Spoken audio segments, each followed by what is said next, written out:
The winter air in Chicago carried a biting chill that seeped into bones and steel alike. On the corner of a quiet street in the city's south side stood a modest auto repair shop, faded signage, cracked concrete, and a single flickering light above the entrance. Inside, however, lived something rare: integrity. Daniel Carter wiped his grease-stained hands on a worn cloth, his focus fixed on an aging engine laid open before him. He wasn't just a mechanic, he was a craftsman. For nearly 20 years, he had built a reputation not on advertising, but on honesty and precision. People said Daniel could fix anything. But even he didn't expect what would arrive that evening. A sleek black SUV pulled up outside, its polished surface almost surreal against the gritty backdrop. From it stepped a sharply dressed woman, her posture firm, yet her expression fragile. She was followed by a young girl in a wheelchair, her thin hands resting quietly on her lap. The bell above the door chimed. "Are you Daniel Carter?" the woman asked, her voice controlled but heavy with exhaustion. "I am," Daniel replied, studying them with quiet curiosity. "My name is Victoria Hale," she continued. "I've been told you solve problems others can't." Daniel gave a faint smile. "Depends on the problem." Victoria hesitated, then gestured toward her daughter. "This is Emily. She hasn't walked in 6 years." Silence settled in the shop.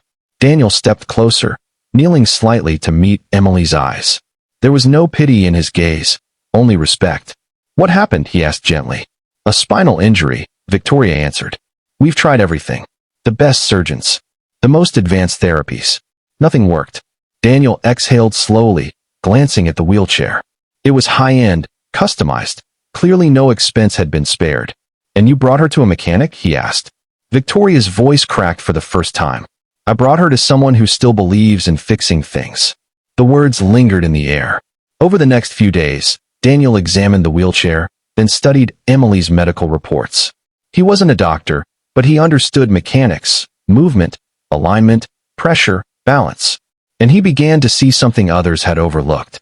"This isn't just about her legs," he said one evening.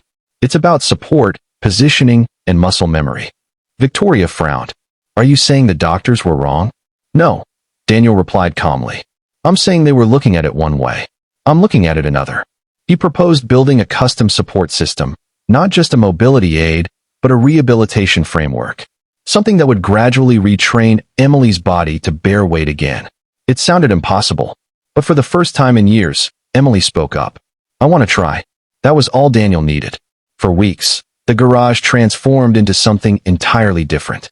Tools meant for engines were repurposed. Metal frames were shaped with surgical precision. Daniel worked late into the night, adjusting angles, testing resistance, refining every detail. Emily became part of the process. Each day, she practiced small movements, lifting, shifting, holding.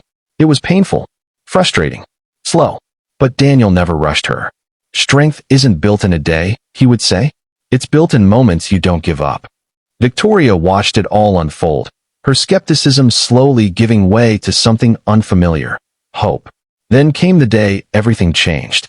Daniel adjusted the final settings on the custom frame, a hybrid between a support harness and a standing aid.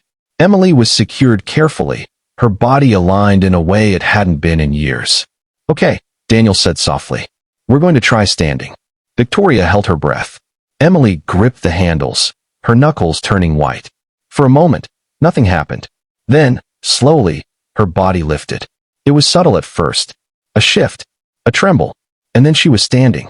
Tears streamed down Victoria's face as she covered her mouth, unable to speak. Emily's legs shook, but they held. I'm doing it," she whispered. Daniel nodded, his voice steady. "Yes, you are." Days turned into weeks, and standing became stepping. One step, then two, then more. Each movement was a victory. And then, one quiet afternoon, Emily took her first steps without support. The garage fell silent as she moved forward, unsteady, but determined. Victoria broke down completely, collapsing into tears as she watched her daughter walk toward her. This can't be real," she sobbed. But it was. Emily reached her, wrapping her arms around her mother. "I told you I wanted to try," she said softly. Victoria turned to Daniel, her voice trembling. "You did what millions of dollars couldn't." Daniel shook his head. "No, she did. I just gave her the tools." News of the miracle spread quickly. Reporters called. Medical professionals questioned. Some doubted. But none of that mattered.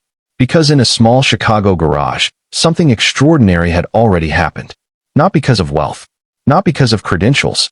But because one man chose to see possibility where others saw limits. And one girl chose to believe she could stand again.